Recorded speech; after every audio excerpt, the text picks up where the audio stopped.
João Carlos Martins se dedica à música desde a infância. Com apenas 13 anos de idade, tornou-se pianista profissional. Aos 20, já era conhecido internacionalmente como um dos maiores intérpretes de Bach. Aos 26 anos, um acidente o impediria de continuar usando uma das mãos.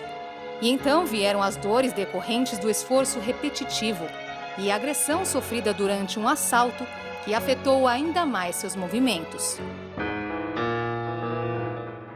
Afastado do piano, transformou-se em regente. Acossado por cãibras intermitentes, decidiu enfim submeter-se a uma cirurgia para implantar eletrodos no cérebro. Hoje o maestro pianista é capaz de reger e tocar com a mão esquerda. No Roda Viva de hoje, João Carlos Martins falará de sua carreira profissional, de seu trabalho à frente da Fundação Bachiana e de como superar qualquer tipo de adversidade imposta pelo destino.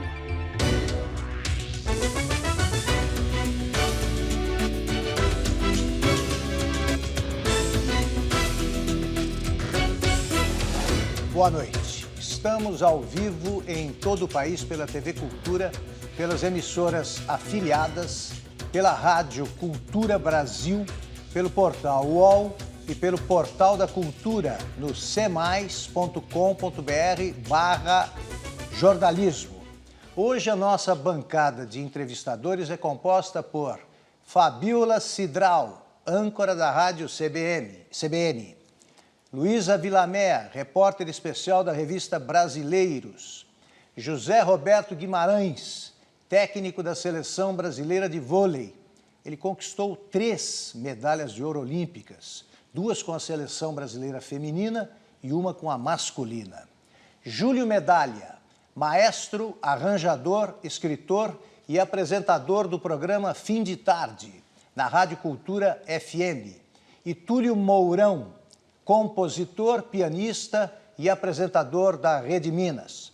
Como sempre, contamos também com os tuiteiros convidados e com as ilustrações em tempo real do nosso cartunista Paulo Caruso. João Carlos Martins, em primeiro lugar, muito obrigado pela tua presença aqui no Roda Viva. Eu já vou começar perguntando o seguinte: se coubesse a você escolher agora um trecho de música para abrir este programa, qual você escolheria? O final da nona de Beethoven, a Ode à Alegria. Presumo que seja a sua favorita ou uma das favoritas. Eu tenho regido a nona porque Beethoven, no seu testamento, ele que dizia que ele parecia uma pessoa que não era social, mas era única e exclusivamente pelo problema da limitação da surdez, porque as outras pessoas que tinham melhor ouvido e ele que teria que ter o melhor ouvido. E ele dizia no fim do testamento: mas o que eu posso dizer, eu peço desculpas, mas eu sei que eu fui um artista. Perfeito. Então eu queria saber o seguinte, antes de passar a palavra aqui para os meus companheiros de roda, o que é que você sentiu quando você soube que você nunca mais poderia tocar essa música com as 2 mãos? Quando eu soube, aos 27 anos foi o primeiro acidente, eu soube que eu já estava com toda a obra de Bach, praticamente para teclado, porque no teclado, no piano, foi a obra de Bach que eu me dediquei. Quando eu soube, no começo foi devastador. Com 28 anos eu achava, mal sabia eu que não tinha tanta importância assim para o mundo, mas eu pensava até em me matar.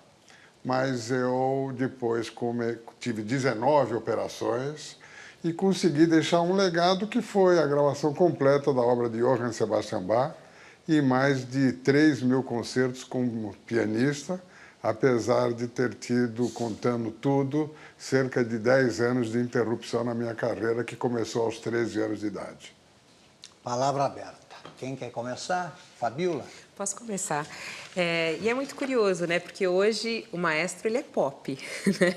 Apesar de vir da música clássica, é impressionante, eu que trabalho também com comunicação, quando a gente fala o seu nome, a repercussão disso, por exemplo, numa rádio, é imensa. E é muito curioso que as pessoas hoje te conhecem aqui pela sua história de superação, né? E o senhor que sempre foi um pianista de alma, né? E que sempre mostrou isso no seu trabalho.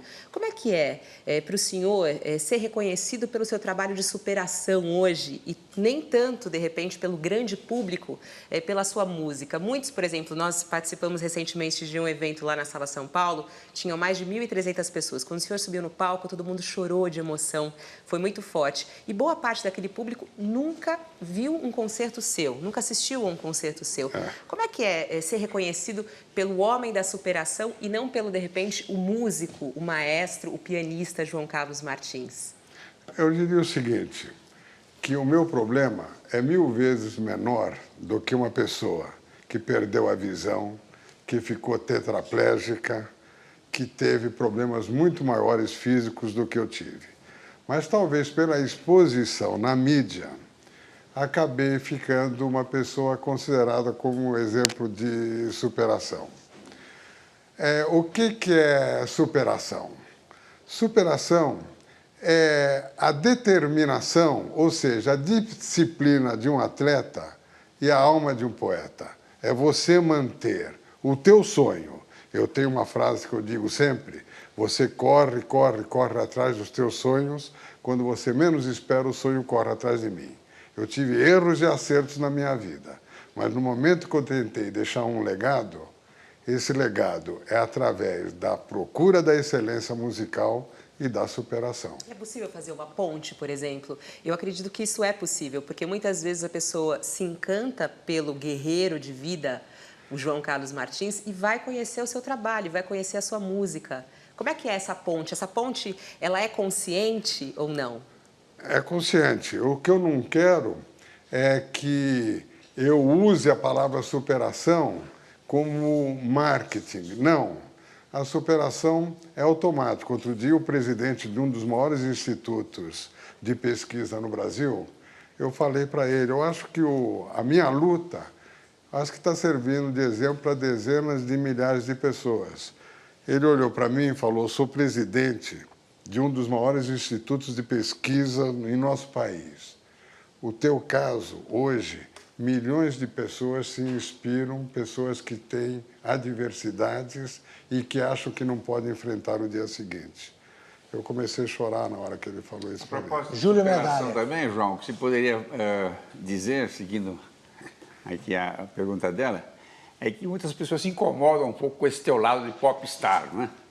Eu que já vi você estraçalhando lá com a Sinfônica de Boston ou com a Sinfônica de Los Angeles, com o Zubin Mehta, e mesmo lá na Bulgária, vi você gravando tantas vezes, acompanho tão bem o teu trabalho sério de grande intérprete de Bach, que, aliás, eu admiro muito a tua interpretação de Bach, que é muito agressiva, muito prokofieviana, moderna, Villa-Lobos, misturado. Não? Como é que você se sente quando, nesse programa, uma vez perguntaram para você se isso é circo ou se é música, ou se é cultura, ou se é arte? Tem que superar essas coisas também? Qual foi a pergunta? Perguntaram? A pergunta é aqui no programa, perguntaram se o que ele faz é música ou se é um espetáculo circense. Por tocar com 2 dedos. Por tocar com 2 dedos ou por ter essa extroversão toda, essa dimensão agora. pop na arte dele. Eu tenho até que falar o seguinte, naquele momento, quando perguntou se você tocar piano é um espetáculo circense hoje com 2 dedos, só eu e Deus sabemos o que passou de dor naquele momento. Mas Conta agora o que você sentiu. Conta. Eu senti uma dor, mas com elegância, eu peguei um teclado e com 2 dedos eu toquei um pedaço de um concerto de Mozart. Mas até aproveito para fazer um elogio a um jornalista que eu sempre admirei, porque quem fez a pergunta foi o Mário Sérgio Conte. Mas 2 dias depois, eu estou chegando no meu projeto de Paraisópolis e toco o meu celular. Aí eu atendo o celular, era o Mário Sérgio Conte. Ele falou, João Carlos, como é que eu posso me penitenciar com o que eu fiz com você antes de ontem?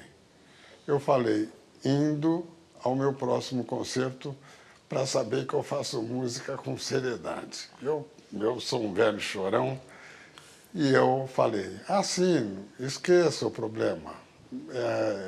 indo no meu próximo concerto. Aproveito a oportunidade para me penitenciar, porque esqueci de mandar os convites para ele para o meu próximo concerto. Luísa. João Carlos, você também é conhecido por sua capacidade de se reinventar, superar e se reinventar. Eu soube que agora você está abrindo um novo campo de trabalho no âmbito da música, que você está compondo, fazendo uma trilha sonora, é verdade? O que acontece, aliás, uma jornalista me entrevistou na semana passada, porque terça-feira eu recebi o prêmio Revelação, pelo programa aqui na Rádio Cultura. E a jornalista me perguntou... Revelação, pelo programa na Rádio Cultura. E a jornalista me perguntou se eu já tinha visto uma escultura com o prêmio Revelação. E eu falei, eu vi a primeira escultura quando eu tinha 8 anos de idade. Estou vendo a segunda escultura agora aos 73 anos. O que eu lamento é que ainda eu não vi a terceira, mas como eu só tenho 73 anos, um dia, se Deus quiser, eu vou ver a terceira escultura de Revelação. Isso significa que você já compunha aos 8 e agora voltou a compor para uma trilha sonora de um filme? Não, por que essa revelação?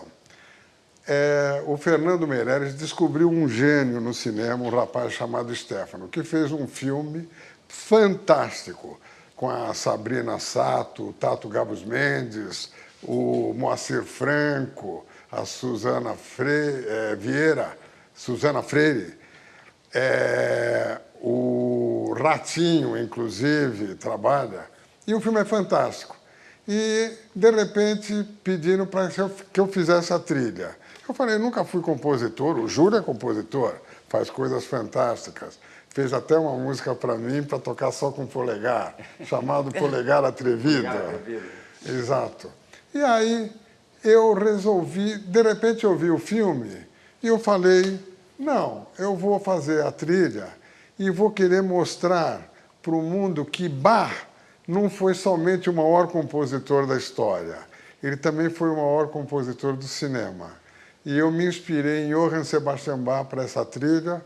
O filme vai ser lançado dia 28 de abril, chama A Grande Vitória, e é uma história emocionante que, no final, precisa de um lençol. Aliás, é bom que se diga que Bach fez o primeiro jingle da história da música. Ele fez um jingle para vender café na Europa. Quando não começou a se exportar café para a Europa, ele fez a cantata do café. A cantata do café. Coisas da vida. Túlio Mourão. Eu penso que o seu exemplo é um dos exemplos mais eloquentes de que a vida tem seus próprios propósitos, tem seus próprios projetos, nem sempre coincidem com os nossos próprios projetos. Né? É verdade. Me parece que existe uma visão muito clara de que o propósito da vida é educativo e evolutivo. Isso ficou claro para você? Porque eu acho que é oportuno e é útil trazer a questão de sentido para a vida, que nós estamos correndo o risco de viver rapidamente uma vida sem sentido. Não tem dúvida. Eu acho que o seu legado, além das gravações de Bach fantásticas, o legado do seu exemplo, do que você está trazendo, a vida, por exemplo, quis, mais do que um artista, quis um ser humano forjado na tenacidade, na superação, na recriação, na disciplina. Né? Isso é um legado fantástico. E é difícil dizer qual é o maior legado nesse sentido, né? Mas eu acho que é útil e é oportuno colocar essa coisa do sentido para a vida. Né? Então, o que eu digo, assim, conforme eu falei para a Fabiola, eu fui uma pessoa com erros e acertos na minha vida. O que você tem que fazer? Os erros você tem que esquecer e os acertos você tem que aprimorar. Antes do meu pai morrer, eu prometi para o meu pai que eu ia deixar um legado nesse país. Eu comecei o trabalho da minha orquestra quando eu penso que a minha orquestra... Legado musical, você já tinha isso claro. É o trabalho musical. Quando eu comecei a minha orquestra, comecei com 18 elementos estudando lá em casa. Hoje a orquestra vai celebrar 10 anos. Eu comecei com uma orquestra. Aliás, eu quero dizer, aproveito até para dizer uma coisa. O Jaime Lerner me ensinou uma frase fantástica, que uma cidade só tem futuro se tiver memória. De Curitiba e ex-governador do Paraná. Ex-governador do Paraná. Então, por exemplo, hoje, eu vou voltar ao teu assunto. Hoje, se o Brasil tem a melhor orquestra da América Latina, a origem da melhor orquestra da América Latina, que é a USESP, chama-se Marcos Mendonça. Foi o Marcos que chegou e falou, vai ter a Sala São Paulo e a USESP. Não é porque hoje ele é o presidente da TV que eu estou elogiando, que eu não preciso... o Roberto Campos tinha uma frase que ele falava, uma coisa muito certa. Ele falou numa entrevista para o Salomão Schwartzman, jovem puxar saco de velho, tudo bem, mas velho puxar saco de velho pega a mão a beça. Entende? Então, o que eu digo é o seguinte, quando eu formei a Orquestra da Iniciativa Privada, depois de 5 anos, realmente eu tinha depois de alguns anos era difícil. E eu devo isso, o meu irmão, o Ives Gandra, você conhece, falou, procura os presidentes das federações para cada um adotar um músico. E eu comecei no SESI e na Fiesp. Cheguei para o SCAF e perguntei se podia adotar um músico. Ele falou que tinha que pensar. No dia seguinte eu falei, se eles têm que pensar, esqueça o projeto da iniciativa privada. Mas aí ele me telefonou e falou no dia seguinte, a má notícia é que não dá para adotar um músico, mas dá para adotar a orquestra inteira. E a partir de agora, o resto, você tem que fazer a fundação crescer, só os músicos nós vamos dar a bolsa professor e a bolsa aluno. Então, do mesmo jeito que a Baquiana está se tornando a principal orquestra da iniciativa privada, eu acho que tudo isso vem numa origem que vem da OSESP ter iniciado um processo nacional de orquestras a serem formadas pelo Brasil. Uma coisa que eu acho importante são que as pessoas, quando... Eu vou contar uma coisa aqui que você vai falar, puxa, você está ficando bestinha. A pessoa, quando às vezes tem uma ideia pioneira, ela não pode ficar agarrando no osso depois e achar que aquilo é dele, propriedade dele. Em 1966, se você vai nos anais da Comissão Estadual de Música e Comissão Estadual de Teatro, a presidente era Cacilda Becker, de teatro, e eu com 26 anos de música. E a primeira coisa que eu falei é o seguinte, Campos do Jordão tem que ter um festival. Não tinha teatro. E eu fiz o primeiro festival de Campos do Jordão no Hotel Turiba. Festival de inverno? O Festival de Inverno, foi o primeiro. Nunca, ninguém fala que o primeiro festival, depois apareceram vários pais das crianças. Isso nunca falta. Fui eu que fiz o primeiro festival no Hotel Turiba. Aí o Paulo Bonfim ajudou o festival mudar para o Palácio. E finalmente saiu o grande auditório, desse festival, o nosso Júlio teve uma das importâncias maiores no festival. Você fez... Quantos anos você organizou o festival? 3 anos. 3 anos. Diretor. E foi diretor, e o Eleazar de Carvalho fez um trabalho fantástico no festival. Então, a origem do festival, por exemplo, se você pega a virada cultural surgiu de um encontro de uma moça chamada Regina Boni, o André Matarazzo, o Caio Carvalho, o Luiz Felipe Dávila e eu, e saiu a virada cultural. Nunca mais ninguém sabe quem criou a virada cultural. O importante é o legado, né? A virada cultural, que perdeu o poder de ser uma virada cultural e passou a ser uma virada político-cultural, que eu acho errada, a virada cultural acabou nascendo de uma ideia que surgiu num almoço. Mas se você fica falando, eu fui o criador disso, eu fui o criador daquilo, parece que você está querendo agarrar o osso. Se a ideia foi pioneira, a ideia fica. Ô, Júlio, quantas ideias pioneiras você deixou para a TV Globo que ficaram marcadas? Você sabe disso. Então, eu acho que a pessoa tem que deixar o barco correr, mas dá a ideia. João Carlos, antes de passar para o Zé Roberto Guimarães, você considera respondida a tua pergunta? O legado que eu quero deixar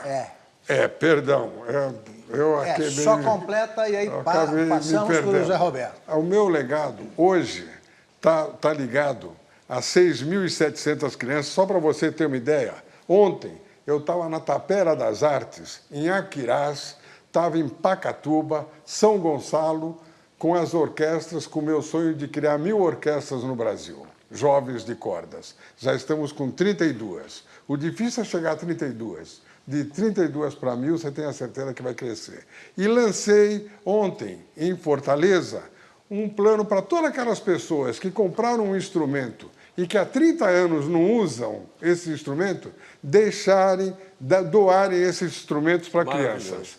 Então, hoje estamos com 32 orquestras, vamos formar 1.000 orquestras e tenha certeza que o legado que eu vou deixar, tudo, quando eu fui, por exemplo, quando eu vejo que jovens da FEBEM, da Fundação Casa, deixaram na minha casa uma carta escrito "Tio Maestro, a música venceu o crime", esse legado para mim é muito mais importante do que tocar bar, inclusive. José Roberto Guimarães. Maestro, eu, juntamente com a comissão técnica da seleção de vôlei, administramos um time de 16 mulheres. Como é administrar uma orquestra? Esse seu time? Menos ou mais complicado? É muito mais fácil do que administrar 16 mulheres, certamente. A gente vai ficar ofendida desse jeito, Não, poxa. eu quero, porque eu sempre dou exemplo para elas que um time tem que funcionar como uma orquestra. Exatamente. Exato. Mas são dois naipes diferentes. Lá você tem mulheres e homens. E, logicamente, deve existir vaidade, deve existir ciúme, deve existir uma série de coisas que você tem que contornar para que tudo corra da melhor maneira possível, que as apresentações sejam bem feitas, que o ritmo seja adequado, que, enfim, nós temos as mesmas coisas e temos problemas internos a serem administrados. É muita confusão ou é pouca confusão? As coisas são fáceis de administrar? O maior exemplo brasileiro de administrar uma orquestra vem do esporte e vem de você, Zé Roberto. De mim? Porque quando eu vejo, eu sou fanático por esporte, e você, porque você é o maior exemplo que eu vejo e que tem que ser o exemplo para qualquer maestro, para qualquer regente, é a palavra humildade. E no momento que você exerce liderança com humildade, você está cumprindo a sua missão. Eu já vi você em treinamentos e você treina com liderança, mas com humildade. E todas as mulheres do seu time reconhecem isso. Você é um exemplo, tenho certeza, para esse velho maestro. A propósito, João Carlos, eu também compartilho da admiração, digo isso publicamente, que ele merece, pelo José Roberto, e também acho que ele mostra que sabe exatamente o que tem que fazer cada pessoa, né? Quem é o oposto faz isso, o central faz isso, o levantador faz isso, ele conhece todos os instrumentos de que dispõe. Exatamente. O maestro, como você, também tem que conhecer todos os instrumentos, todos eles. Você sabe tudo de piano. Agora, todos os instrumentos, você ouve enquanto rege? Você consegue ouvir e conhece? Você tem que se aperfeiçoar, muda a sua vida totalmente. O Júlio, inclusive, ele brinca muito que maestro pianista rege assim, maestro... Como é que rege maestro flautista? Assim. Como é que rege maestro violinista? O maestro pianista, como é que é? Pianista é assim.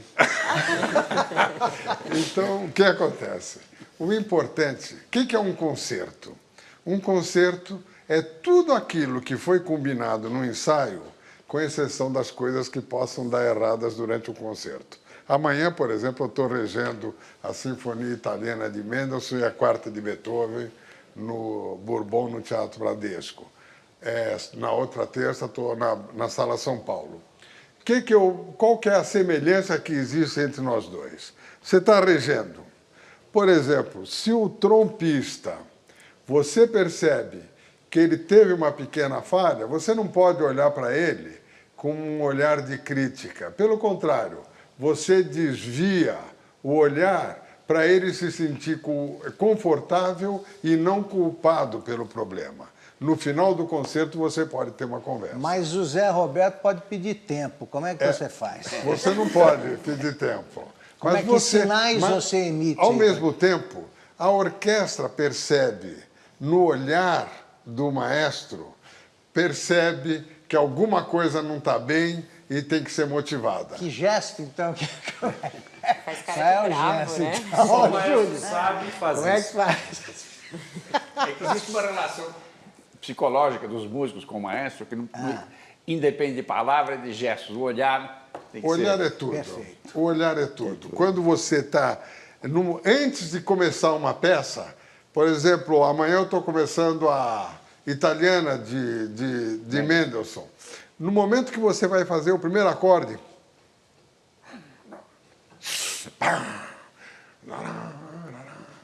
a orquestra já percebe, naquele momento, o ensaio é tudo que você combina, e o concerto é a emoção que você traz do que você fez no ensaio. Por favor, à vontade. Não, Entrem na roda. É que ele era pianista, acostumado a tocar sozinho. E agora ter que acompanhar tudo. Como é que foi essa transição? Qual é a diferença, né? Qual é a diferença entre pianista e um maestro? Né? Se você, por exemplo, acabei de ver uma cena, eu tocando piano, quando eu fiz a operação, a última operação com o Paulo Niemeyer, que é um gênio, ele conseguiu abrir essa mão por um ano. E eu consegui tocar... Quando você fez a operação? Eu fiz a operação em maio do ano retrasado. E no ano passado eu consegui tocar a cadência mais difícil escrita para a mão esquerda e está gravado isso. Fisicamente, com câmeras em cima. E eu, por ter tido esses... fiquei um ano fazendo fisioterapia das 5 às 7 da manhã. Mas esses 10 minutos que eu consegui, num perfeccionismo que eu nem tinha anteriormente, mas como eu tenho um problema genético que vem da minha mãe, a mão aos poucos vai fechando novamente. Minha mãe morreu com as mãos fechadas, com os pés fechados, meu irmão E você Ives. pode tornar, abrir com outra cirurgia? Eu vou voltar ao Paulo para ver exatamente o que pode ser feito. Fiz 19 cirurgias nos braços. O sonho não termina. Quando eu estou dormindo, eu sonho que, de repente, eu estou dando um concerto incrível. Então, quando eu acordo, eu chego na realidade. Depois que eu tive o meu problema, o primeiro problema, mas depois a coisa foi acontecendo, foi crescendo, crescendo.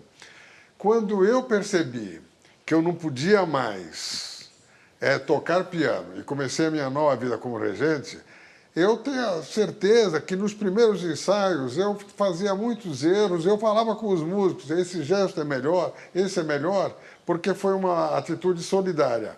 Mas no momento que eu entro no palco, é para fazer com que eu transmita emoção para a orquestra e essa emoção tem que ser transmitida para o público. O Pelé, João Carlos, ele disse que ele continua fazendo gols enquanto dorme. Ele sonha com gols espetaculares, aí, tão espetaculares quanto os que ele fez de fato. Você sonha que está regendo, tocando? O sonho é que eu estou tocando piano. Outro dia eu sonhei, o último concerto que eu dei na minha vida foi uma situação ultra dramática, porque 15 minutos antes eu telefonei para os médicos para falar que eles podiam cortar o nervo e eu ia perder a mão direita definitivamente. Mas eu toquei o concerto de Rachmaninoff. E toquei como poucas vezes eu tinha tocado na minha vida. E sabia que no dia seguinte, que aquele era o último concerto da minha vida. Quando eu fiz a operação e eu... logo em seguida, olhei para as minhas mãos, um mês depois, eu já vi que não tinha músculo e que eu não tinha movimento. Qual que é a razão de eu ainda tocar? Eu conto uma historinha que eu já contei muitas vezes. Por que eu ainda Fique à vontade. Toco piano? Quando eu era pianista, eu tirava sarro dos maestros. Eu falava que um pianista fez tanto sucesso, o maestro ficou tão chateado que deu um copinho de vodka e falou, toque Mozart agora. Ele tomou o copinho de vodka, tocou Mozart perfeito e foi ovacionado. Aí o maestro ficou mais chateado, deu outro copinho de vodka e falou, agora toque Beethoven. Ele tomou o copinho, tocou Beethoven perfeito e foi uma ovação incrível. Aí o maestro não aguentava mais, deu uma garrafa de vodka. Ele tomou a garrafa, aí o maestro falou, agora toque Tchaikovsky, que é mais difícil. O pianista falou, olha, maestro, para tocar agora está um pouquinho difícil, mas se eu quiser reger, eu consigo.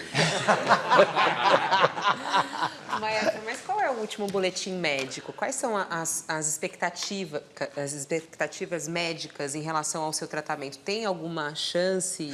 Eu cheguei no Última nível... resposta deste bloco, João Carlos. Hã? É a última resposta neste bloco. Eu cheguei a ficar numa forma espetacular, a orquestra emocionadíssima. Depois da cirurgia mas de quando 2012. chegava no final do concerto, nos ensaios, a mão já ficava fragilizada. Então o Roberto Minchuk regeu e ele falava, não, toque o concerto inteiro. Aí eu pedi para fazer a gravação da cadência, que tem a gravação feita, e toquei com as minhas limitações. Mas qual que é a importância? É você, que hoje tem limitações, cada nota que você toca, você usa uma palavra chamada coração. Na hora que você usa o coração, você chega no coração das pessoas. Vamos agora para um rápido intervalo. Voltamos já já com o maestro João Carlos Martins.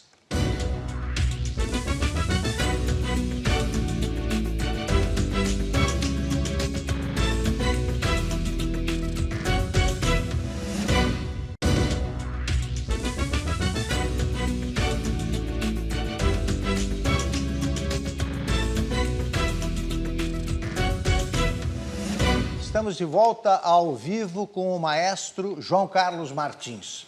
João Carlos, o nosso espectador, Renato Thomsen, fez uma pergunta que também estava rondando aí a minha cabeça. Ele quer saber o seguinte, porque enquanto pianista, né, o que é que o senhor notou enquanto pianista na obra de Bach que a torna diferenciada de todos os outros? Minha tia, que era professora de piano, ela respondia sem titubear. Qual é o melhor músico que o senhor... Bach. Isso é todo mundo, acho. O Júlio Medalha diz isso também. Por que essa unanimidade? O que é que faz com que o Bach seja tão superior aos outros? A gente sabe por que os times do Zé Roberto são superiores, sabe que o Pelé é melhor que bem melhor que o Maradona. Augusto, só o meu encontro com o maestro foi num avião. E que eles possam sentar ao seu lado, e porque eu sou seu fã, e gostaria de poder conversar. E eu comecei a falar para ele de Chopin, né? E ele falou assim, vou te explicar uma coisa.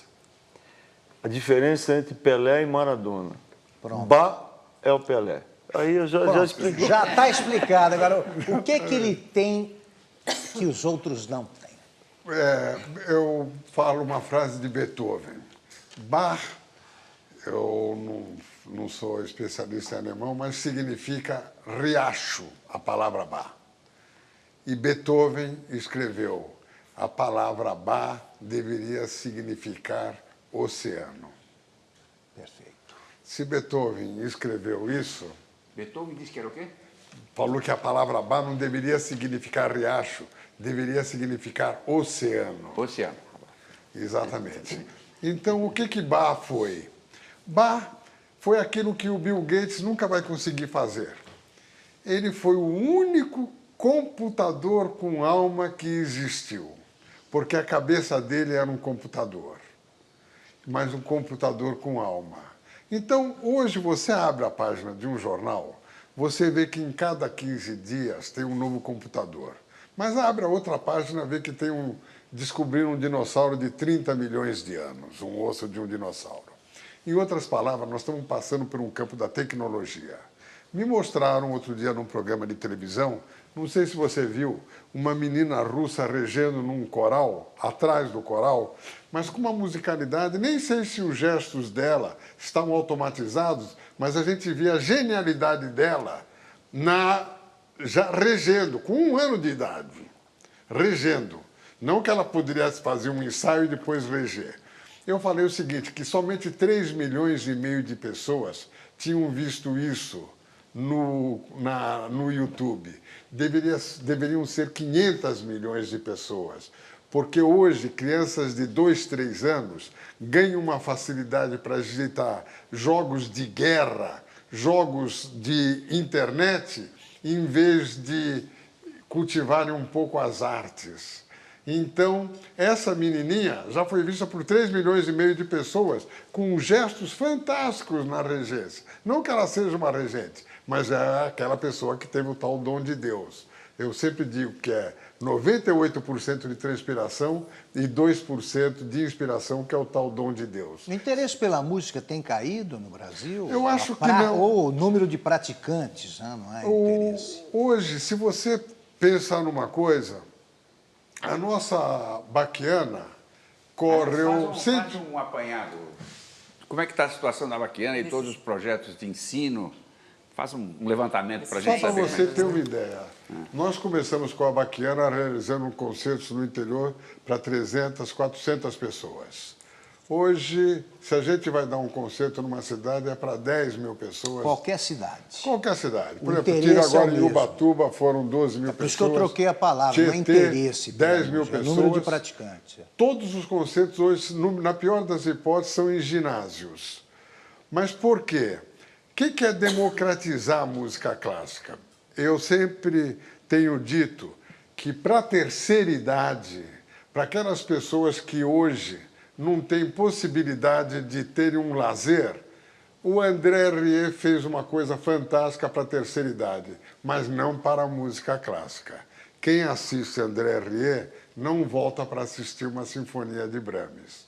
Mas o trabalho dele para a terceira idade é como um Holiday on Ice, cultural fantástico. Mas os jovens não têm o mesmo interesse? O que é democratizar a música clássica?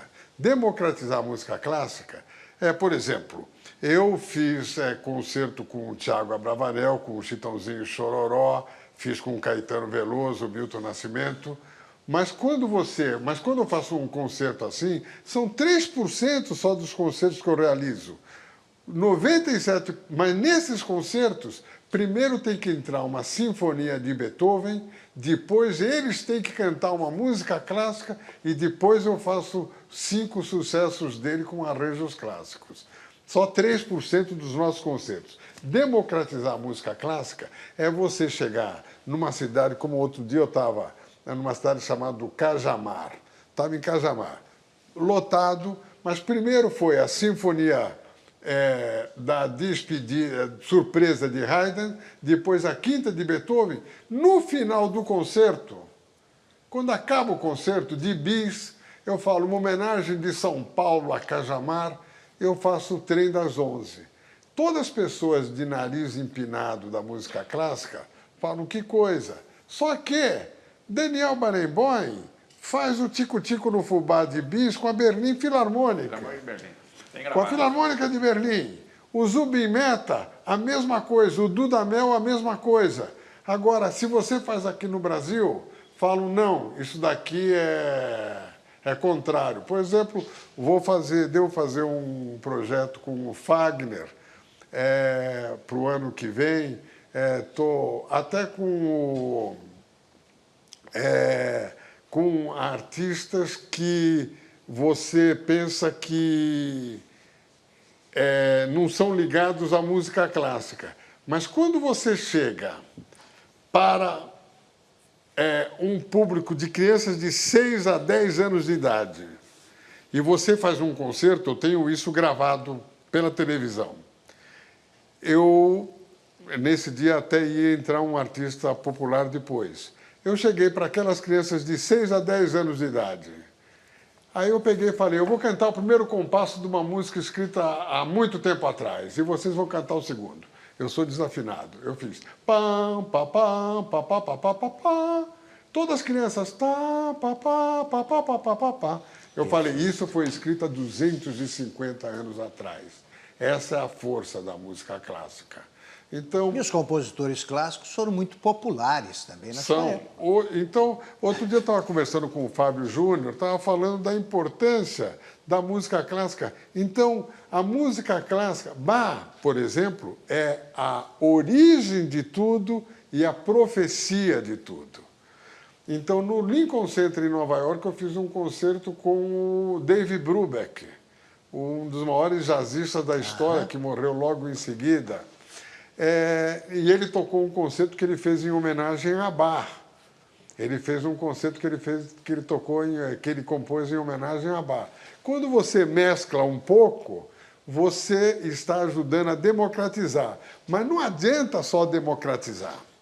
Eu, por exemplo, tenho que fazer até um elogio. Eu estou correndo cidades, eu estou dando concertos em cidades com menos de 10 mil habitantes.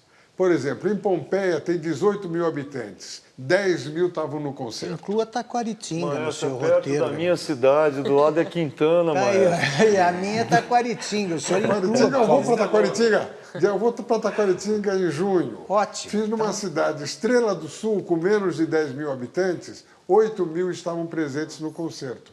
Então, democratizar a música clássica, quando eu vejo que há cerca de 8 anos eu iniciei em todos os céus de São Paulo, aí tenho que cumprimentar hoje o Ministério da Cultura, que está pegando o Brasil como um todo, tentando fechar o Brasil em forma de coração.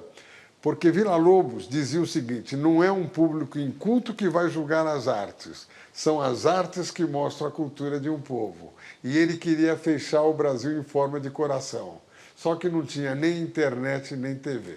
Então, essa bandeira... Nesse Vamos balanço, rodar, maestro, então. nesse Luísa. balanço de 60 anos, quando o senhor saiu daqui aos 13 anos, e agora, como ele estava, a pergunta dele, mudou esse cenário da música? Então, as pessoas estão aceitando mais música clássica ou não? Qual é a sua opinião, que é dentro do que ele tinha perguntado? Quantos jovens? Ou sempre gostaram e não tinham oportunidade de ouvir. Eu pergunto isso pelo seguinte, que muito me impressionou, uma das coisas que mais me impressionaram na campanha das diretas já, era o silêncio religioso aí, de admiração com que o povo ouvia, eu acho que era a Sinfônica de Campinas, Benito Juarez regendo. Uma coisa extraordinária, quer dizer, então ficava evidente que aquele povo humilde, ele nunca tinha ouvido aquilo, mas gostou de ouvir. Então também não há esse problema, a música clássica não chega. O que você está falando está certo. Então, mas é o que eu estava falando. Se todos os artistas de ponta fizessem o que faz o Júlio, o que faz o Arthur Moreira Lima com um caminhão que roda o Brasil inteiro, o que a Baquiana faz, se todos os artistas de ponta fossem de encontro ao povo para mostrar a música clássica, tenha certeza que a música clássica estaria num outro patamar. Luísa. Maestro, e o plano, E depois o o Túlio. projeto de criar 1000 orquestras em 10 anos? Como que vai estar sendo feito o processo de descoberta de talentos, de transmissão de conhecimento? E quantas Porque orquestras já existem? 32, dessas? né? Eu estou com 32. Porque as baquianas, É agora uma. que tá pronta, a baquiana está pronta, é fácil. Foi na sua sala, você tirou os móveis, colocou os músicos lá dentro. Agora, não dá para estar em 1000 orquestras pelo Brasil. Qual que é a metodologia? Foi criado um método chamado à la corda e, antes de tudo, um método de capacitação de professores. Por exemplo, na cidade de Jacareí, 3 professores tivemos que mudar, saíram. Porque, uma vez, o que é o difícil? Para o professor, a nossa metodologia é uma espécie de casca de ferida. Mas para o aluno de cordas, é aprender a tocar violino como se estivesse andando de bicicleta. Ele nem se lembrar que ele aprendeu a tocar violino. Mas ele vai aprender a tocar violino. Então, nós criamos essa metodologia chamada à la corda com o professor Enio Antunes, que você conhece muito bem, um músico que durante 10 anos ficou pesquisando. Com essa metodologia, a nossa ideia é capacitar professores. E em cada local, quando eu chego nas cidades, por exemplo, agora vou fazer 3 viagens no interior de capacitação. Chega o jovem, eu pergunto para o jovem, quanto tempo você pode estudar de música? Ele fala, eu posso estudar, faz as contas, eu posso estudar 50 minutos por dia. Eu falo, então eu vou te pedir um favor. Nenhum dia você estuda menos de 45 minutos e nenhum dia mais de 55 minutos. E esses Uma jovens semana estão de- onde? um Onde é mês que de- você os encontra? Eles estão tocando nas bandas? Não, Então, são. não. Você faz reunião com professores e com alunos. E cada aluno tem o seu diário de bordo. Aquele aluno que tinha 55 minutos, depois de 2 meses, ele fala se ele pode mudar para 1 hora, um mínimo de 1h15 e um máximo de 1h25. E você cria a disciplina. Então, o importante é como essas orquestras podem soar. Eu acho que você chegou a ouvir a gravação das crianças de Suzano tocando Vivaldi na Sala São Paulo. Sim, vi. Parece uma orquestra Mas como é que você identifica Mas voltando o à talento? questão- Qual é o Desculpe. teste que A você descoberta faz? do Júlio, não, talento. a questão da Luísa é quando é que a gente vai ter 1000 orquestras? Eu acredito que nós estamos com as primeiras 32, nós vamos fechar esse ano com umas 100 e poucos, mas eu acho que aí o efeito vai ser multiplicador mesmo. Porque quando você chega na cidade e fala naquela cidade, essa orquestra vai ser o cartão de visita da cidade e as crianças se motivam. Tem 4 tipos de crianças. Aquelas, como é que é a seleção? Que você perguntou. a descoberta Aquelas que do vão talento. fazer parte de um público no futuro. Aquelas que poderão até ter a música como hobby. Aquelas que poderão ser profissionais. E, finalmente, os diamantes a serem lapidados. Quando é um diamante a ser lapidado, você tem que tomar todo o carinho. Túlio. Agora são várias perguntas. Então, a primeira delas. Em cada cidade, o que é mais decisivo para que a pequena cidade tenha a sua orquestra? O que está se tornando mais decisivo, funcional, para que a cidade tenha a sua orquestra? Primeiro- A pequena cidade. Dinheiro. Você, por exemplo, é muito difícil uma prefeitura ou um governo se interessar. O que é? Por exemplo, você tem vários tipos de músicos. Aqueles músicos que só conseguem a excelência musical através de orçamentos bilionários. Outros que nem conseguem a excelência musical apesar de orçamentos bilionários. Aqueles que conseguem resultados fantásticos com orçamentos modestos. Por exemplo, você pega um caso como uma Glória Caputo em Belém do Pará. Pega no Recife o Rafael Garcia com o projeto Os Virtuosos. Pega o Neu Gibá na Bahia com o Ricardo Castro. Vai contando pra gente como é que é isso, para o espectador saber, só resumidamente, quem são O as caso pessoas de e fazendo o Heliópolis, quê. por exemplo, que é uma realidade. Então, no Sul, o Alex Klein em Santa Catarina. Eles fazem o quê, por exemplo? Com Só para os orçamentos espectadores modestos, entenderem. O que, eles- que ele faz, João E Carlos? o que ele faz? Um exemplo. Primeiro, ele consegue, pelo próprio prestígio, trazer artistas de potencial com ideal, antes de tudo, com ideais. Se tem o ideal e encontrar uma pessoa tão louca quanto você na cidade. Eu, por exemplo, em Aquiraz, eu encontrei uma senhora chamada Dona Ritelza. É louca, porque ela tem esse ideal 24 horas por dia. São 300 crianças que estão estudando lá. Eu vim de lá ontem. Então, você tem que encontrar uma pessoa que agarre a causa. O poder público está fora dessa. O poder público está fora. Eu sempre defendo a iniciativa privada. Por exemplo, o El-Sistema começou há 40 anos atrás na Venezuela, teve um crescimento tão grande que está hoje em todos os países. Como é que é essa forma? Foi um cara chamado Abreu que começou a formar orquestras, principalmente de corda, certo? E essas orquestras hoje são 350 mil crianças lá, não são? Só que ele chegou a ser ministro da Cultura e aí ele conseguiu carregar 5% das ações da PDVSA para o projeto. Aí, com tanto dinheiro assim... Depois ele cresceu, inclusive... Depois cresceu. Mas cresceu, começou do nada. Do nada. Mas nós temos projetos aqui em São Paulo com volumes incríveis que não têm esse resultado para crianças. Então, a música, antes de tudo, é feita com ideal. Se um artista clássico pede, para você ter uma ideia, 90% dos nossos concertos são gratuitos. 90% dos concertos. Então a música é feita com ideal. Eu acho um crime você conseguir arrecadar uma fortuna na Lei Rouanet e ainda cobrar 200, 300 reais o ingresso. Entende? E isso existiu. Eu acho que hoje está sendo muito bem disciplinado isso, mas eram defeitos que tinham que ser corrigidos. Você tem que ter, antes de tudo, a palavra ideal dentro de você e sonhar. E na hora que você tem um sonho e uma meta e um objetivo, e o objetivo de deixar um legado, você vai descobrir das crianças. Eu lancei agora em Nova York, no Lincoln Center, um menino de 12 anos tocando Vivaldi.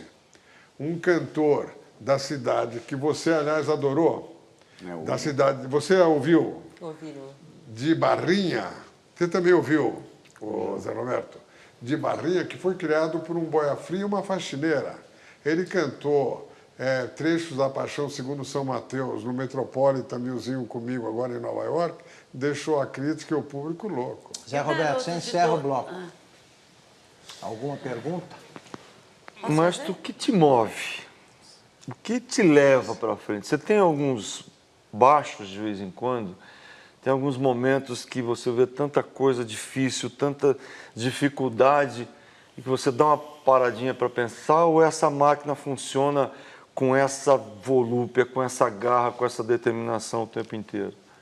Não, eu tenho momentos difíceis, eu me emociono muito, de vez em quando me passa na cabeça, eu não vou concluir o meu sonho, mas eu penso no meu pai. Meu pai, com 37 anos, teve um câncer violento, tiraram 3/4 do estômago e deram 6 meses de vida.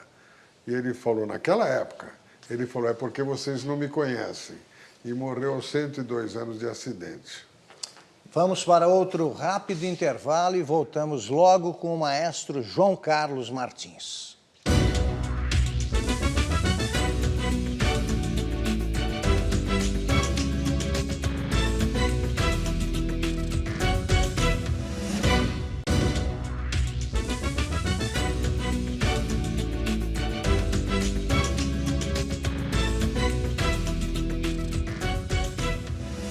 Voltamos ao vivo com o maestro João Carlos Martins. Eu cortei a Luísa quando estava fazendo uma pergunta e gostaria que você repetisse.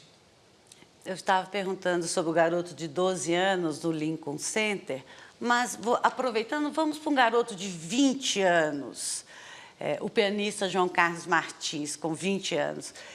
No começo de 61, em plena Guerra Fria, na mesma semana, você tocou para Fidel Castro e tocou para o presidente americano John Kennedy. 1961, foi 61, no dia da invasão. Eu saí de Cuba... Como é que foi isso? Não, eu saí de Cuba no dia da invasão da Baía dos Porcos. Foi o último voo da Pan América para Miami. Eu toquei para o Raul Castro. Foi o primeiro concerto que o Raul Castro ouviu. Eu tinha 20 anos. E no sábado seguinte, eu inaugurei o Festival Interamericano, patrocinado pela Jacqueline Kennedy, com a presença da Jacqueline Kennedy e do Bob Kennedy no próprio concerto. O que aconteceu nesse dia? Eu, quando estava... O Jânio Quadros era o presidente, eu estava indo... Eu tive que aprender um concerto em um mês para fazer a primeira estreia mundial. E quando eu fui fazer a viagem, o Jânio Quadros, com o Fidel Castro, achou que um pianista brasileiro tinha que tocar num teatro chamado Auditorium. E lá fui eu, dei o concerto, e no dia seguinte eu estava saindo. Quando o embaixador, que chamava Carlos Jacinto de Barros, me deixaram para entrar, o que acontecia naquela época em Cuba? A pessoa só sabia se ia embarcar a família inteira naquela hora. Chamavam pelo nome. Chamavam o pai, a mãe, o segundo filho, o terceiro filho, o quarto filho não chamava, aí a família ficava em Cuba. antes de eu entrar no avião, não, de manhã, a Concepción, que era a mordoma da embaixada, chegou para mim com 3 famílias. Uma família me entregou diamantes, a outra entregou dólares e falou: se nós embarcarmos com você, você devolve para a gente lá em Miami, porque nós não sabemos se toda a família vai embarcar. E eu fiquei com medo, porque o Carlos Jacinto de Barros me largou na hora de eu entrar para o avião e eu vejo duas pessoas armadas. Eu falei: eu não estou mais com o embaixador aqui do meu lado. E eu, com aquilo, eu falei: vou ser eu preso aqui. Eu estava com os diamantes e com os dólares daquelas 2 famílias, mas todos embarcaram. E aí eu perguntei para eles: e se vocês não embarcarem, o que eu faço? Eles falaram: entregue para a Estátua da Liberdade. Mas todos embarcaram e eu pude devolver o dinheiro para eles. Foi o meu primeiro calafrio que eu tive em toda a minha vida. Perguntar uma coisa, João Carlos, é um negócio que, primeiro, é uma curiosidade pessoal. Na minha infância, eu fiquei muito fascinado com a figura do afinador de piano. Era a pessoa que passava pela cidade. Taquaritinga tinha 10 mil habitantes, uns, digamos, 8, 9, 10 pianos, se tanto, e o sujeito ficava lá durante um tempo e afinava. Pergunto: existe um afinador de piano que faz esse papel, ou quem afina os pianos hoje das cidades do interior? Tem afinadores, todas as capitais regionais têm afinadores hoje. Essa pessoa que viajava pelo interior ainda existe? Existe, não tanto, mas hoje, geralmente, quase todos os lugares têm os pianos e tem um afinador de cidades pelo menos vizinhas. O afinador de Ribeirão Preto, ele certamente pega as cidades circunvizinhas. Não tem aquele cara que viaja o interior inteiro para viajar, para afinar piano. Isso não existe mais. Sei. Agora, o único pianista que ele não admitia um afinador chamava Arturo Benedetti Michelangelo. Foi um dos maiores pianistas do mundo. Ele era o afinador do piano. Você sabe afinar? Não, eu não saberia afinar. E o afinador é pianista ou pode não ser? O afinador geralmente mexe bem no piano. Quem tem o melhor ouvido não é um pianista, nem um instrumentista de sopro, nem de metal. É o instrumentista de cordas, certo? Ele sabe que nota é aquela. Porque o violinista, ele tem que coincidir a mão... Cada vez ele tem que afinar. Não é como o violão que está lá a nota.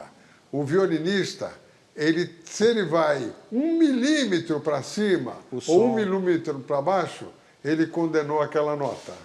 E só no final do Roda Viva eu te dou um aplicativo para o teu iPhone. Aí você afina em casa já se faz isso. Uma boa. E é uma pergunta que tem sido feita por vários telespectadores. Quanto custa uma orquestra? Você pega... Aí que está quando eu falo de orçamentos bilionários e orçamentos feitos com ideais. Hoje... eu creio que o orçamento da OSESP deve ser ao redor de 70, 80 milhões. 90 milhões. Hein? 90 milhões. 90 milhões de reais. O orçamento da Baquiana Filarmônica SESI São Paulo, porque o SESI só paga a Bolsa Professor e a Bolsa Aluna. A fundação tem que correr, matar um leão por dia. Por ano, né? Você está dizendo esse orçamento que você mencionou. Ano, da OSESP. Agora, o orçamento da menores... minha Baquiana Filarmônica pode ser quanto? Contando tudo, 6, 7 milhões por ano somente. Tudo. Mesmo assim, em 10 anos, ao vivo, nós atingimos 10 milhões de pessoas ao vivo. Fabiola.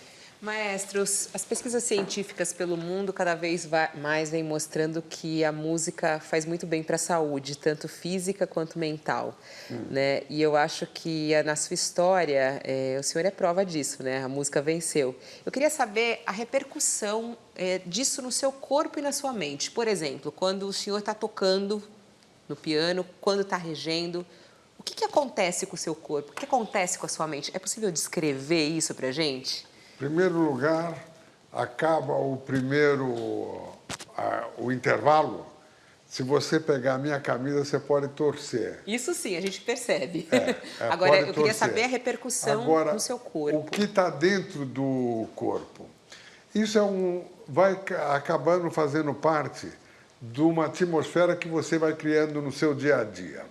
Eu, às 6 horas da manhã, eu começo a caminhar cerca de 8, 10 quilômetros, decorando as partituras no ritmo que a música é. Então, se eu vou... Então, eu estou andando, decorando aquela partitura e andando ritmicamente para que o meu corpo faça parte da música. Não adianta falar que um regente simplesmente rege ou com o olhar, ou com os dedos, ou com o braço.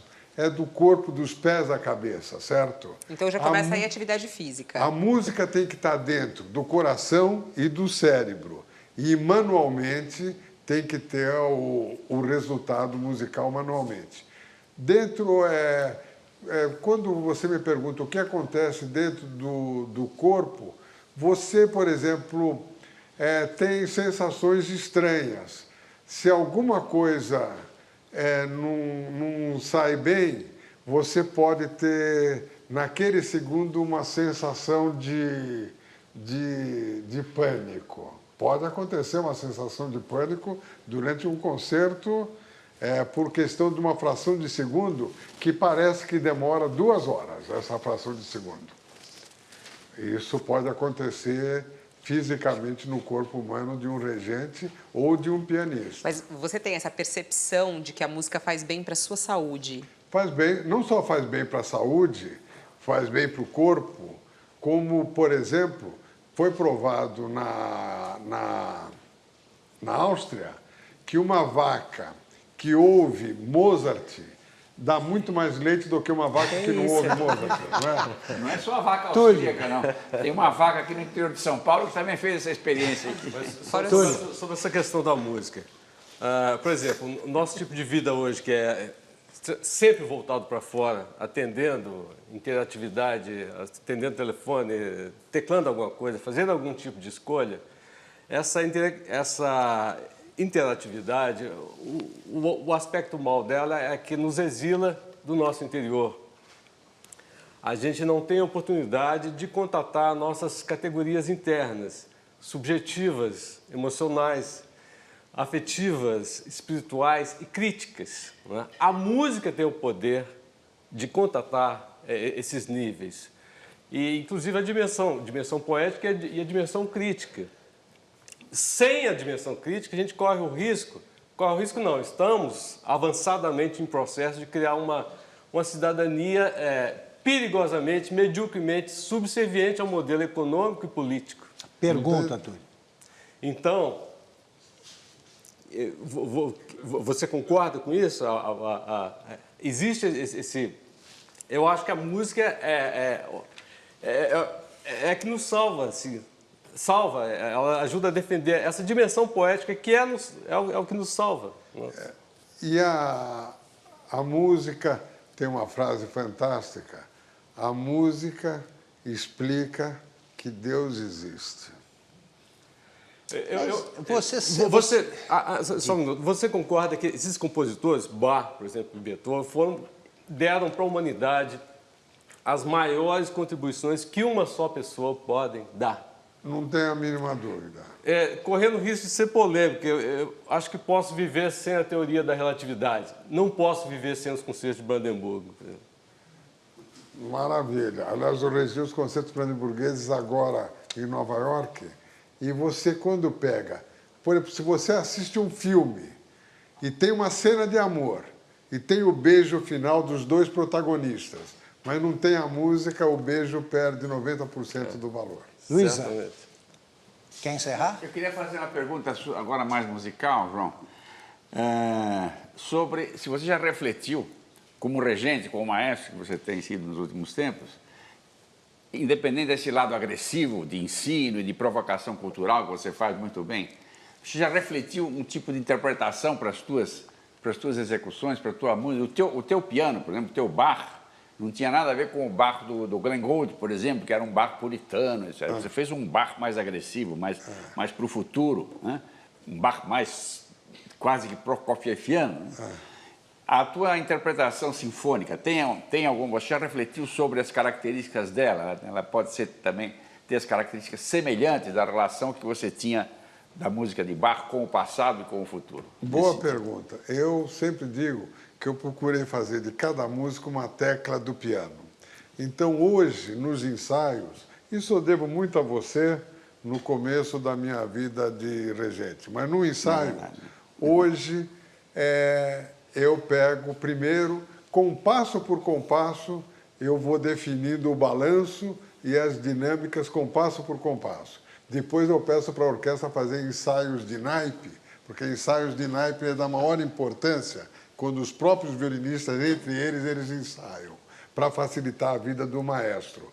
Mas hoje, cada compasso meu está escrito em cada partitura e se o músico não poder comparecer no concerto, o substituto dele tem todas as indicações. Então, o que eu procuro é sempre uma interpretação que você pode até dizer que pode até ser um pouco agressiva, mas sempre é motivada por uma emoção que acaba chegando no coração do público na base da interpretação.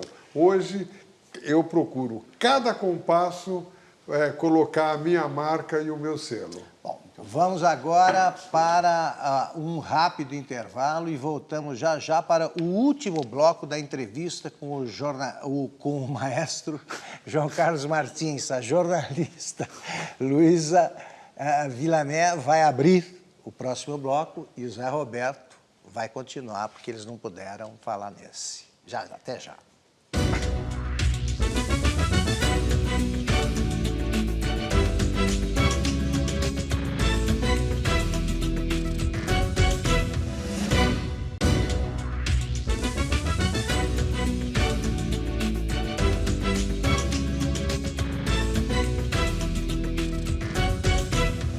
Estamos de volta ao vivo para o último bloco da entrevista com o maestro e pianista João Carlos Martins. João Carlos, eu queria que você disse agora há pouco dos erros e acertos cometidos e tal. E você já disse que você se arrepende muito da experiência política que você teve. Eu queria que você comparasse, sim, duas emoções absolutamente opostas. Uma, como é que é desfilar como tema de escola de samba? Que é o sonho, eu acredito, de todo brasileiro, pelo menos era o que dizia o Tom Jobim, que foi o tema. E como é que você se sentiu quando você mudou de lugar no noticiário? Você estava sem poder tocar piano. Não é? Então eu queria que você falasse das duas sensações. Tanto é que eu escrevi no meu livro, estava conversando com a minha querida Luísa, escrevi no meu livro, no roteiro do meu filme está toda essa experiência. Perfeito. Primeiro, você quer falar da escola de samba? Falo das duas coisas. Tá. Na política, foi um erro na minha vida, participei de uma campanha que estavam me convidando para ser secretário da Cultura por 4 anos, eu me entusiasmei, depois foi aquela decepção, acabei passando por um drama pessoal que foi incrível, acabei ganhando no Supremo Tribunal Federal por 9-0, mas o drama ficou a mesma coisa que você tem um cadáver enterrado no teu peito. Esse cadáver é aquele cadáver que faz com que eu tenha ficado uma pessoa tão emotiva que qualquer coisa simples eu acabo chorando. Você era menos emotivo? Eu era menos emotivo. Mas isso me marcou muito, e eu digo, quando hoje já fazem 25 anos, mas eu conto a história daquele cara saiu de um campo de futebol, foi preso junto com outros loucos, foi para um hospício, e ele chegou e falou, eu não sou louco, os outros são loucos para estar no hospício, eu não sou. E toda vez que chegava um médico, ele falava, por favor, me tirem daqui que eu não sou louco. Finalmente passou uma comissão, e ele falou, eu tenho que falar com o diretor porque eu estou aqui injustamente já fazem 6 meses abandonado sem ser louco. Aí levaram ele para o diretor. Quando ele chegou no diretor, ele pegou um tijolo, bateu com o tijolo na cabeça do diretor e falou, é só para você não se esquecer, entende? Então, cada vez que me fala do problema político, é para que eu não me esqueça e para que eu saiba que política e artes não se misturam. Se uma pessoa, hoje, se eu posso dar recomendação a qualquer artista que seja convidado para qualquer cargo político, não aceite, porque as artes e a política não se misturam. E a última coisa que eu digo é o seguinte, hoje, por exemplo, na escola de samba... Como é que foi? Quando eu entrei no sambódromo e 30 mil pessoas cantavam a história, a minha vida, feliz da vida, com a vai-vai. Pode cantar, pode cantar. E aí, eu sou péssimo cantor. E a minha história inteira, e 30 mil pessoas cantando, foi talvez o dia mais emocionante da minha vida. Imagina. Eu chorei como um condenado durante o desfile inteiro. Acabamos ganhando o carnaval. E isso daqui ajudou muito a você, no país inteiro, a ter reconhecimento, porque naquela época o carnaval era transmitido para o Brasil inteiro. E também me inspirou cada vez mais o trabalho com os jovens. Aliás, uma coisa que eu esqueci de citar, uma coisa fantástica que vai ter aqui em São Paulo, a partir, eu creio que do mês que vem, todos esses jovens talentos que ganharam concursos, como do concurso Prelúdio, vão passar a ter um palco no CIE.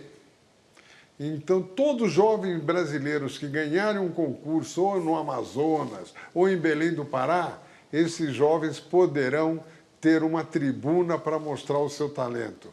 Então, na hora que você tem um teatro para jovens, você está realmente... E, além do mais, eu estou encomendando com a nossa Baquiana 10 obras que eu encomendei, 5 para compositores modernos jovens do ano passado e 5 nesse ano, mas para que a composição tenha um solista. Então, tem um intérprete e um compositor. São compositores jovens que estão esquecidos e que estão tendo a oportunidade de ter as suas obras na Sala São Paulo. Luísa e José Roberto. João Carlos, o caso Pau Brasil, ao qual ele se referiu, ele envolveu a arrecadação de 19 milhões de dólares. Dos quais somente 25 mil dólares que você prestou não conseguiram comprovar. Contas, exatamente. Para 2 campanhas do Paulo Maluf, de 1990 a 1992. Depois de todo esse episódio, como que ficou o seu relacionamento com o Paulo Maluf? Você se vê? Eu vi ele 3 vezes na minha vida, em 2 enterros e num casamento. 2 enterros e um funeral. Eu preferi. Eu sou uma pessoa que eu falei... aliás, quero que você saiba de uma coisa. Quando acabou a campanha, e que talvez fosse me convidar para ser secretário da Cultura, eu escrevi um artigo no Diário do Comércio, falei, é o fim de linha aqui. Eu nasci para a música e não para a política. Escrevi esse artigo no Diário do Comércio um dia depois que ele ganhou a eleição. Então, eu vi 3 vezes, 2 vezes no enterro e num casamento.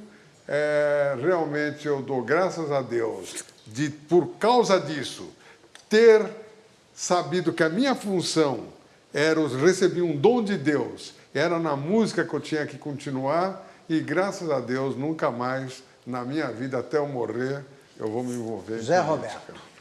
Mas eu não podia deixar, eu sendo do esporte, eu não podia deixar de perguntar algo do esporte. E a portuguesa? Aqui é o seu time, né? Bom saber. Eu acho que a investigação tem que ser feita.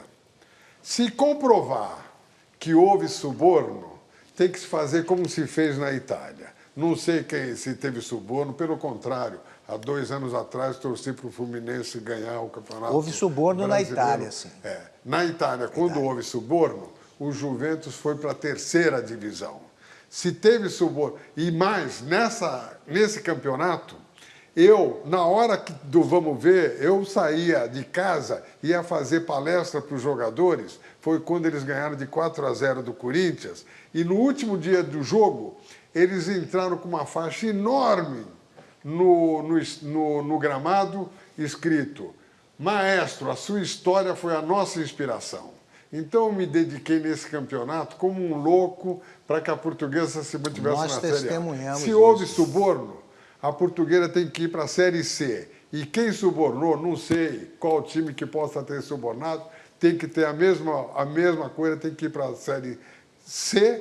E a CBF, não entendo como é que uma entidade com bilhões não possa pagar R$200 para uma digitadora colocar que aquele jogador está suspenso no site. E o árbitro tem que saber que aquele jogador não pode entrar em campo. É assim no vôlei. Concordo, é assim que é no plenamente. futebol. Fabiola. Bom, eu queria fazer uma pergunta sobre o panorama da música aqui em São Paulo, com a chegada do maestro John Nash, a volta dele a São Paulo e ele assumindo o Teatro Municipal, que tem sido muito comentado, né, no último ano, o trabalho que ele vem fazendo lá. Isso muda um pouquinho o cenário da música clássica em São Paulo? Como é que o senhor vê, por exemplo, o Teatro Municipal e a Sala São Paulo, de certa maneira, competindo agora? Acho bárbaro. Acho bárbaro que São Paulo tenha... São Paulo estava somente com a Sala São Paulo e hoje tem 2 polos. Tem esses 2 polos, que é o próprio Teatro São Paulo e a própria Sala São Paulo. E você tem os polos alternativos, que é o caso, por exemplo, da Baquiana. Não pensa que a Baquiana, cada vez que entra na Sala São Paulo, ela entra sem ter que pagar aluguel.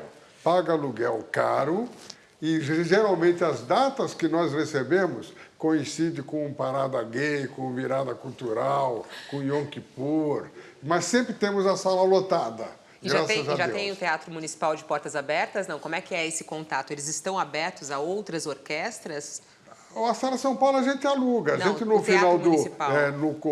2 anos antes, a gente pede 7 ou 10 datas para a Sala São Paulo para a nossa temporada. Como a gente tem, antes a gente fazia no Teatro Cultura Artística. Eu acho que com o Teatro Cultura Artística vai acabar surgindo um novo polo depois que o Cultura Artística ficar pronto nas condições que ficar. Mas acho bárbaro que exista hoje a competição entre a USESP e a Orquestra do Teatro Municipal. Para fechar a roda, então, Túlio e depois Júlio Medalha. O que você diria para um jovem músico que quer ser profissional hoje no Brasil? Hã? O que você diria para um jovem músico que quer ser músico profissional no Brasil de hoje? Só Temos falta 2 agora- minutos. Você eu precisa tive tantos responder em 1 problemas na minuto mão, e depois fala o Só Júlio. falta agora eu ficar surdo como o maestro. Então, o que eu digo é o seguinte: o que eu recomendo para um jovem músico é aquela história de uma menina que chegou em Nova York para estudar música. Ela chegou, estava na rua 27, a primeira coisa que ela queria era conhecer o Carnegie Hall. Ela perguntou para uma velhinha: como é que eu faço para chegar até o Carnegie Hall? A velhinha falou: estudando, estudando, estudando. Júlio, você encerra. Teu pai morreu com 103 anos. É, Quais são os teus projetos para os próximos 30 anos? para os próximos 30 anos, continuar fazendo música, ter a oportunidade de deixar um legado através dos jovens e, antes de tudo, manter o sonho. Aquela pessoa que mantém o sonho na vida, ela sempre acredita na palavra esperança. E é a palavra esperança que me move até os últimos dias. Ou seja, você sonha de olhos abertos. Sonho de olhos abertos. Parabéns. João Obrigado Carlos, para pela encerrar o programa, você escolheria qual música? Para encerrar. encerrar o programa, eu escolheria, já como pianista, eu escolheria o 2º movimento do Concerto em Fá menor de Bach. Muito obrigado. Infelizmente, o nosso tempo acabou. Eu agradeço a presença da Fabiola Cidral, da Luísa Vilané, do José Roberto Guimarães, do Júlio Medalha, do Túlio Mourão, dos tuiteiros convidados e do nosso cartunista Paulo Caruso. Agradeço também aos nossos telespectadores que nos acompanharam até agora e, em especial, ao maestro e pianista João Carlos Martins pela entrevista de hoje. Boa noite, Boa semana a todos e até a próxima segunda.